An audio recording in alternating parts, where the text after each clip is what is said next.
Okay, breaking this one down, it's obviously a little tribute to Randy Rhoads going on here. I've got one important thing.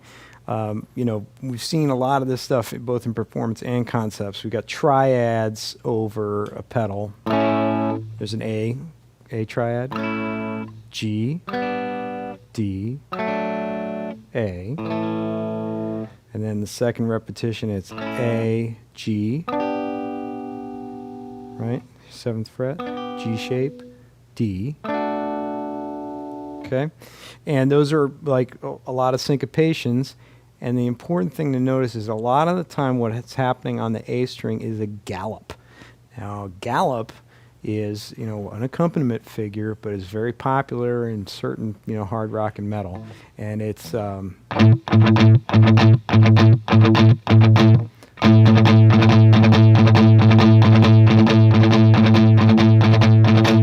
so it's a 8th note, 2 16th notes.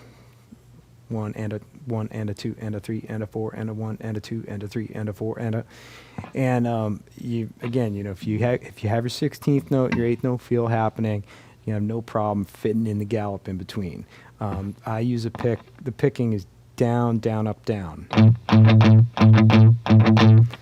The slower tempo reminds you of like Heaven and Hell by Sabbath. Faster tempo, you got Crazy Train and a million other tunes. So get that happening down there, and then what you do is you fit the gallop in between the syncopations on the other string. So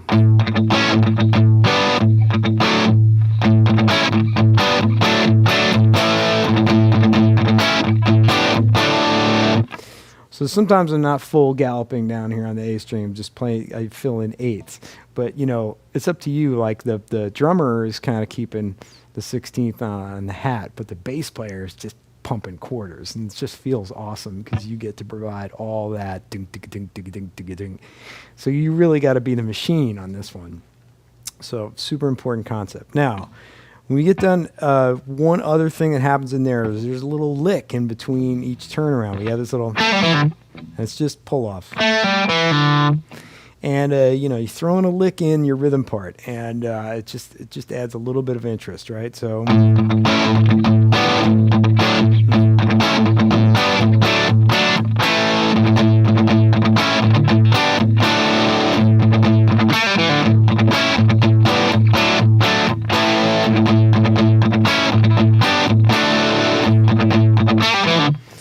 okay, one other thing to notice is this D chord is held, some of the chords are held longer than the others. So again, it's how do you create the negative space? How long do you hold the chord?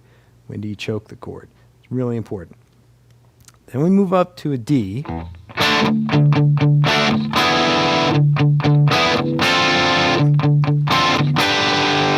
Now in this case, I'm just moving the major shape up against the chord, and it's total prog rock technique.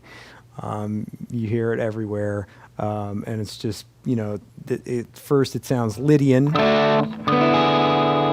you got the E shape as the G sharp over the D. Then suddenly it sounds like a minor 7 chord because the F over D sounds like a D minor 7, and then you're back to major because you have the G over the D. So D, E over D, F over D, and then G over D. And I'm holding them a little longer.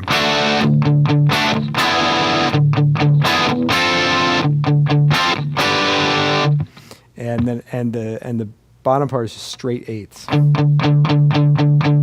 No gallop. Sorry.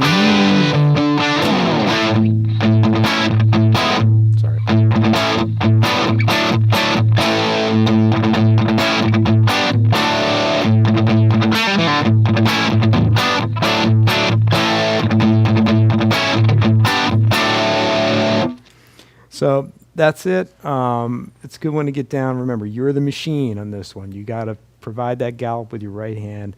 Keep it tight, keep it muted. Have fun with it.